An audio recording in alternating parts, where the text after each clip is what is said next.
വൈക്കം ജനമൈത്രി പോലീസിന്റെയും ജനമൈത്രി സമിതിയുടെയും ആഭിമുഖ്യത്തിൽ വൈക്കം എക്സൈസ് ഡിപ്പാർട്ട്മെന്റിന്റെ സഹകരണത്തോടെ ടി.വി. പുരം കണിച്ചേരി കോളനിയിൽ ലഹരിവിരുദ്ധ ബോധവൽക്കരണ ക്ലാസ് സംഘടിപ്പിച്ചു. ജനമൈത്രി സമിതി കോർഡിനേറ്റർ പി.എം. സന്തോഷ് കുമാറിന്റെ അധ്യക്ഷതയിൽ ചേർന്ന സമ്മേളനം Vaikom police station house officer S. Dijesh ഉദ്ഘാടനം ചെയ്തു.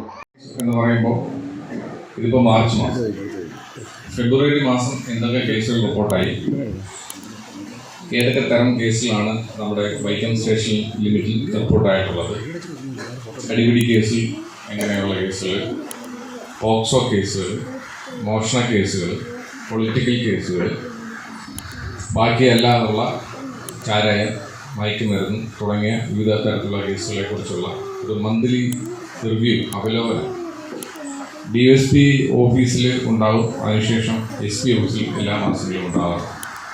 അപ്പോൾ കഴിഞ്ഞ മാസത്തെ ഫെബ്രുവരി മാസത്തെ ആ ഒരു Janamaithri police CRO George Mathew, അംഗങ്ങളായ ശിവപ്രസാദ്, MO വർഗീസ് തുടങ്ങിയവർ സംസാരിച്ചു. Vaikom excise circle inspector Swaroop, preventive officer Ashok B. Nair എന്നിവർ ക്ലാസ്സിന് നേതൃത്വം നൽകി.